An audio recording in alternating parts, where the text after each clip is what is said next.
All right, kids. We are live. I'm live. I don't know if you are live. If you're hearing this, you're live. But that's not me in the chair yet.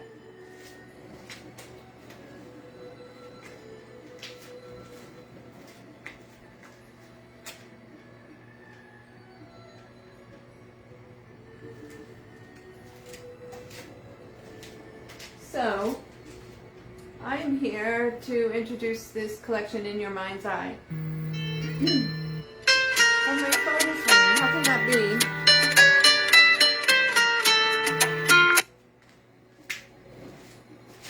We cannot have the phone ringing in the middle of a live event. It's not going to work out very well. So I have the phone here. I don't have my usual tech set up. I didn't book Keegan properly.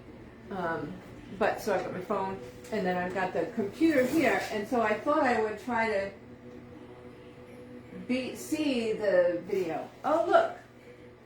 I can see the video.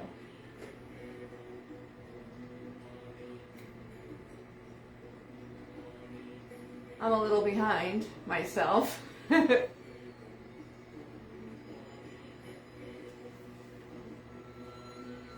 Anyway, hi. If you just joined, don't worry. I didn't do much yet. So I'm just here hanging out, wanting to show you some paintings and tell you about this latest series. I'm calling it the latest series. In reality, it's the first series that I've done that wasn't for a specific gallery show. It's the only other time I've really done series that I've held back on. I've certainly done artwork that could be grouped into series, you know, like the landscapes or desertscapes or the fluid paintings and, you know, what have you. But this was the first one that I did with the intent purpose of making a collection of paintings that all went together. And I had to not show you. Like I usually just like, oh my God, this is so cool, I have to show everybody, and then I show the painting. Well, this time I didn't do that, and I showed you little bits and pieces along the way and some of the work that I was doing while I was working on them. And then I began to share what it is that I think about when I paint. I always paint for myself and for you.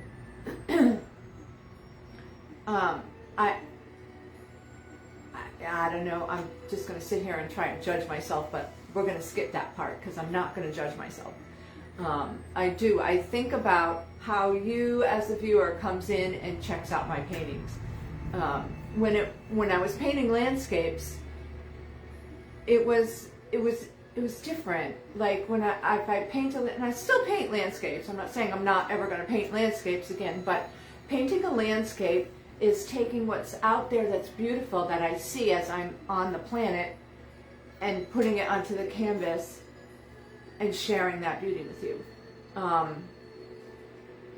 And the earth is beautiful. It's one of my favorite things. That's why I lived off-grid in Arizona in this most beautiful spot, and now I've moved to Maine to another most beautiful spot. You know, I like our planet. I like what nature does. I like the inspiration that it gives me, and I never stop going hiking and taking photographs, even though I'm painting abstractly more lately. So, that being said, once I switched to abstract paintings, which kind of came about with the fluid paintings about a year and a half ago, I noticed that you guys don't see the same thing that I see when I look at a painting. It's hard to tell with a landscape because you see the land, you see the road, you see the trees. It's all pretty. But when I did the abstract paintings, I began to notice that people would see figures. I never see figures. I always see like butterflies or pretty edges or gee, that looks like a rivulet going down some mud. You know, the things that I see tended to be natural, and a lot of people were seeing all kinds of items and stuff in my paintings, and I thought, well, that's really interesting. That's something that the painting does for the viewer. It's not necessarily something that I'm doing on purpose. What I get to do is I get to bring you in, and through my calculated scientific methods, keep you in the painting, so that you come here and you look over there and wow, that's interesting, let's hang out here for a while, just to kind of keep you entertained. And when I do that, I'm able to carry a mood, so to speak, but I can't tell you what you see, which kind of led me to this series, In Your Mind's Eye. And it's not mine, it's yours. It's what you get to see in your mind's eye. So I'm going to go backwards a little bit to where I began to say that this is the first collection where I didn't show you the work ahead of time. What ended up happening is paintings that I thought were done would be sitting over there in the living room. I'm watching TV and I see this painting. I'm like, oh, it needs just a couple more marks. And I'd run over to the studio and put a couple more marks in it. It ended up making the paintings way better than they would have been had I just been like, oh my God, everybody needs to see this, and just post it right away. So that was really cool. And then having them all together showed me the elements that I was carrying from one painting to another painting. And I thought that was cool too. So, anyway, without further ado, I'm going to show you some paintings. I'm tempted to get on the other side of this phone and see if there's really anybody here. I don't know. So, I'll just keep going.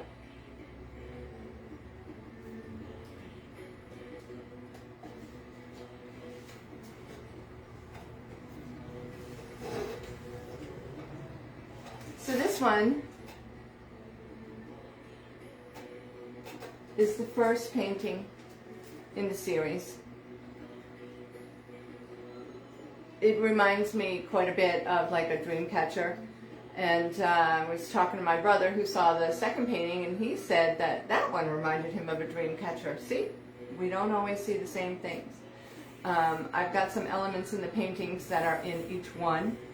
The beginning is the fluid painting. There's fluid painting underneath all of them.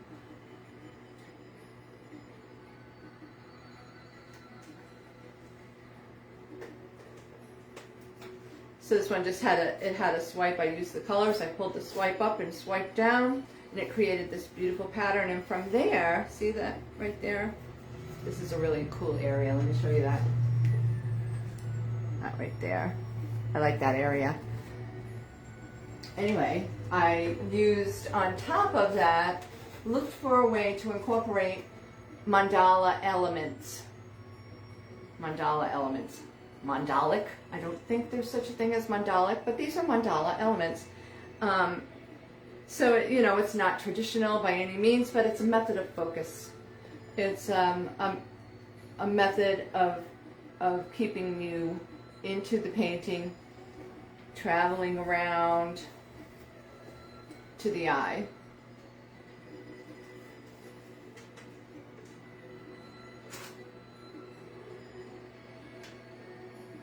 That's the first one. And then In Your Mind's Eye 2.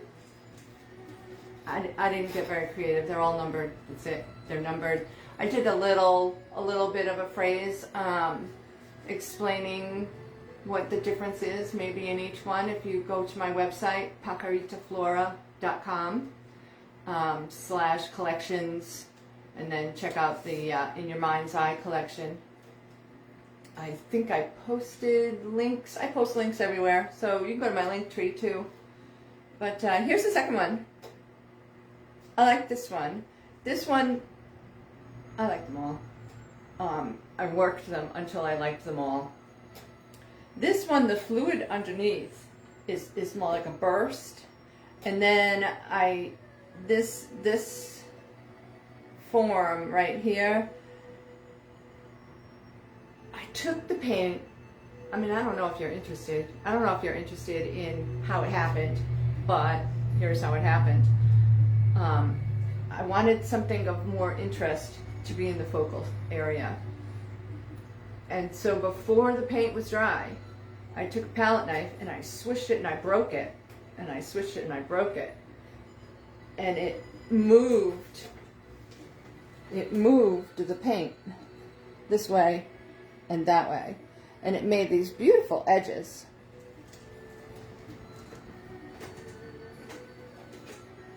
It's really cool. Fluid painting is so much fun because you can layer the colors on top of one another and flip them or spray them or swipe them or smush them, and different colors will pop to the surface and other ones will spread out. It's really a lot of fun. I'm so lucky my job is a lot of fun. So anyway, we've got this here, and the mandala element for this one is a ray, and I didn't keep it inside the lines. This one I sort of kept it inside the lines, the center. This one, it's not in the center. And you know what, that's wicked cool. Because I don't stay inside the lines. I was going to tell you a thing from kindergarten. I was in kindergarten, and we had to do these things, these fill-ins, and you had to draw lines from one side to the other, and you had to fill in a shape with a line, with these straight lines, right? I guess it was a reading exercise so that you would read from left to right, like that, you know? Well, when you start to draw the lines like this, and you make one a little bit off, it makes this really cool pattern. And so my fill-ins would always end up being these. I'd get in trouble all the time because I was trying to make really cool patterns with the lines, not filling them in properly. Anyway, quite a memory. So there's an element, another element in each of these paintings, as in life. There's an interruption. These marks on top, they are an interruption. This one has it also, as well as the big one behind me. It has these interruption elements. They're kind of a cool thing. I needed a mark. I wanted to have something that interrupted it, because when we are trying to focus and sometimes have our meditation and we're going in and we want to see what's in our mind's eye, there's all this chatter. There's all these interruptions and things coming in, and I wanted a mark to represent that. And while I was looking, I don't know exactly how I found it, but I came across neurographics. It's a psychological tool that was invented by, his name is difficult, invented by Pavel Pisharev. We're going to go with that, Pavel Pisharev, in 2014. And he used these marks as, first you put down, you know, the chatter that's going on. You just let the marks kind of happen. And then round out the edges. Soften them up a bit. Play with them. Add color to them. Make them not so nasty. And I saw these marks as interruptions, but they're also guiding you in to your center. So Pavel Pisharev, Pavel Pisharev invented this neurographics. So that's the mark that I have here that interrupts. Number 2.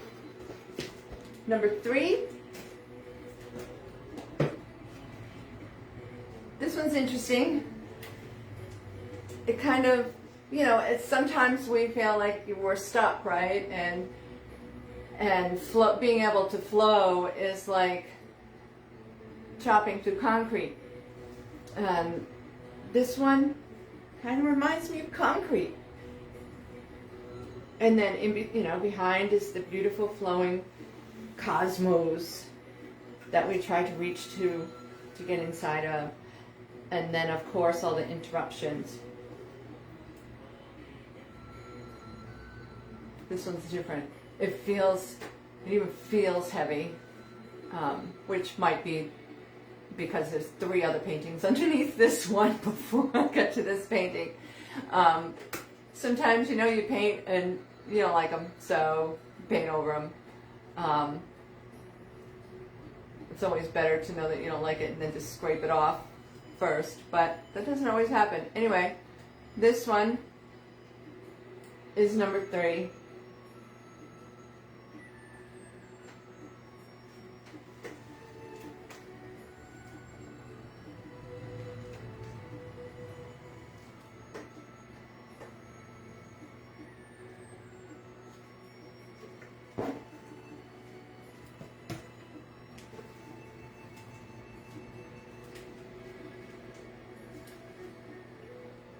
Number 4, in your mind's eye 4, we're getting small again.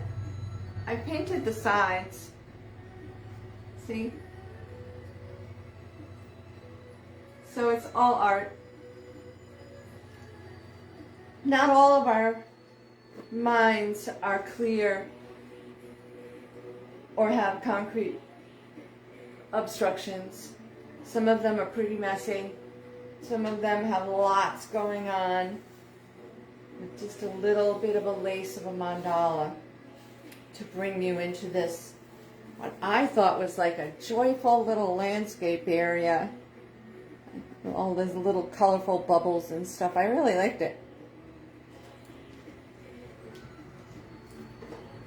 And if we want to go further with symbolism, these interruptions are always the same color.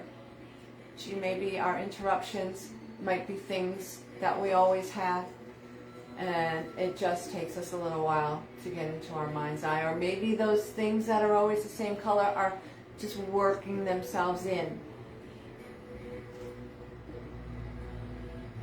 to be forgiven. Yep. All right. Remember, you can go to Pajaritaflora.com/collections and then click on the box for In Your Mind's Eye, and you can see the whole collection there. I'm sure I have links around. This one, number 5. No, number 5. Yeah, number 5. We've got some leftover ook on the back. Oh, by the way, there are prints of all of these available. There's prints and there are NFTs.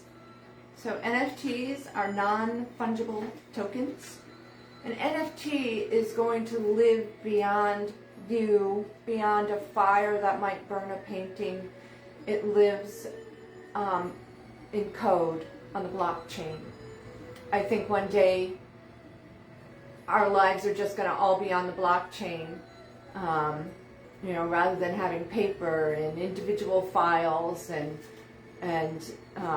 you've got to have a proprietary system here and a proprietary system here. Wouldn't it be great if there was a non-proprietary blockchain for all my stuff and for all your stuff, so that you were in charge of all your stuff? Anyway, I'm going off on a tangent, but these are also available. They're being dropped today on Super Rare. Pajaritaflora Digital. Super Rare. So if you go to my link tree, you'll be able to get any of the links to all of my stuff. And sign up for email. Sign up for email. It'll be good. So, I like this one. I like the colors. They remind me of perfume. I know that's weird, but they do.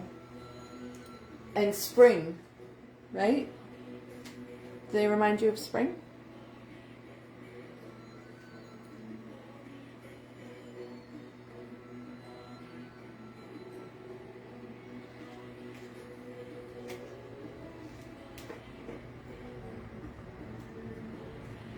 This one has some elements to it that were kind of like a compass with odd directions that are not just north, south, east, and west. They were forward and backwards, permeating the quantum entanglement. I did say that. Yep. Okay.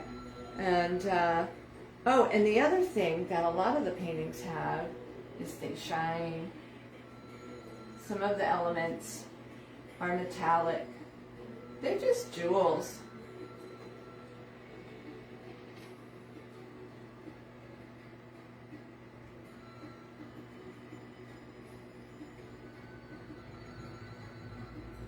One of the things that I think is important about a painting is that it entertains you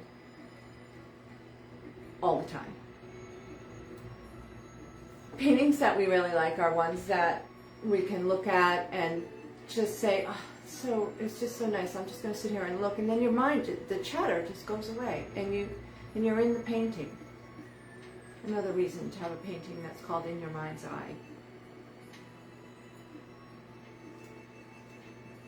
Number 5.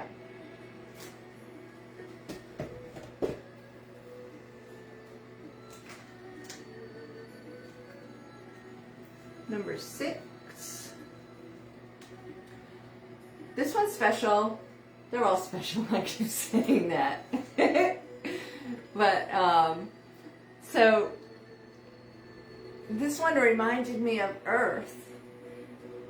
And I watch a lot of science fiction, as you might be able to tell from some of these with the compass and otherworldly things. But so this one reminded me of Earth and how you might be in like a spaceship and you got to get focused because you really got to get back to Earth. I like the simplicity of this. It's very different. I'm going to show you this one again. The comparison of the two.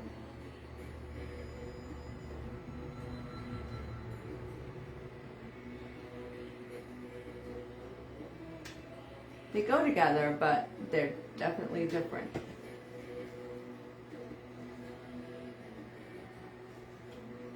This one has some fine lines in it too. I did not only use a paintbrush, I also used a paint marker, different than a regular marker. Kind of liked it. I bought them so that I could sign my name nicely each and every time. And the next thing you know, I was making marks with them on the paintings.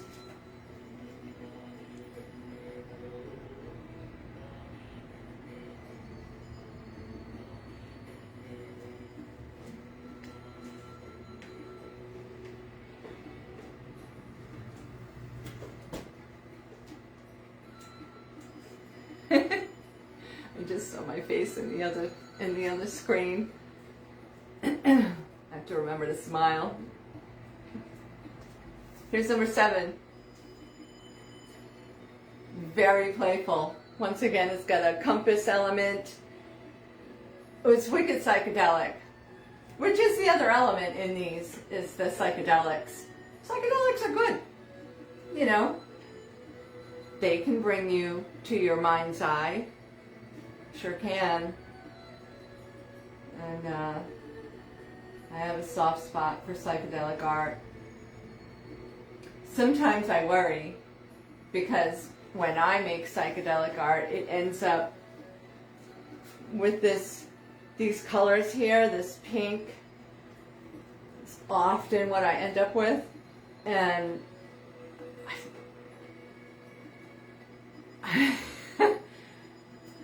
this will be revealing. I see it as childish you know, I feel like, oh my God, I did that again. It's so childish. But in the end, it's fine. It's just how I'm seeing it at that moment, because I really like this painting. Certainly doesn't seem all that childish, but it does seem psychedelic. It's number 7. And then I'm going to move the foam for these two. These two are bigger.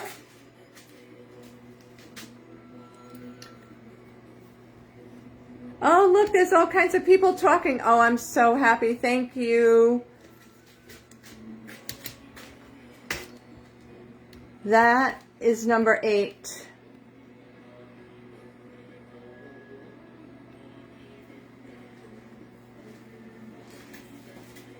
This one's got a beautiful swoosh in here, like right in here, that I just loved, and I didn't want to cover that up. So that became the eye. And then the other area I really like is here. I added some paint marks, and they kind of blended right in with the other parts here.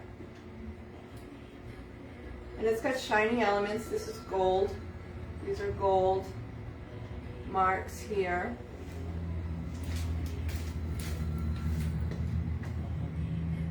Dana likes number 4. Favorite thus far. Oh, cool. And hi, Andrea. Hi, Keegan. Thank you for putting that link up in there. All right. And I'm going to turn you again.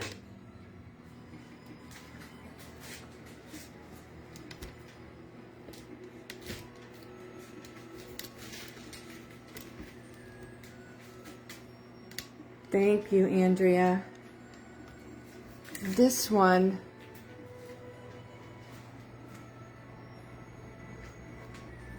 is like, this was the culmination. I'm beside myself with how much I love this one. It's the final painting. It uses elements from the other ones. It has the inside going outside, the fluid art just pouring out of the center. It's got the interruption. It's got a beautiful mandala. Oh, and then if we go in closer, watch. If I don't knock anything over.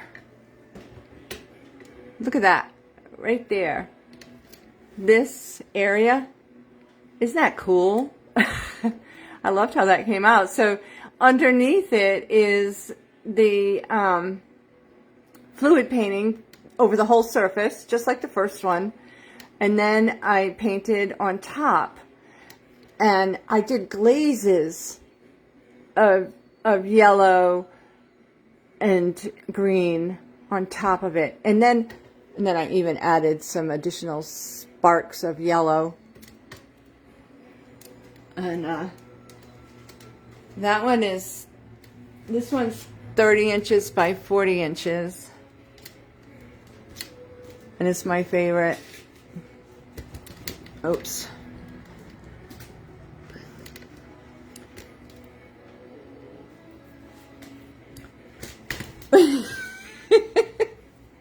I'm still here. Anyway, thank you. Thank you for coming and checking out the paintings and listening to my chatter. And I'm going to do Instagram at 4 o'clock. I think there's some way I can do them both at the same time, so I really wish I had done that, because I'm not sure I could say all these really cool things again. But check out the collection. Like I said, that you can have some of the collection as paintings, or as an NFT, or as a print. I got all the work done ahead of time. So anyway, I love you, and thank you so much for coming and checking out my paintings. Cheers.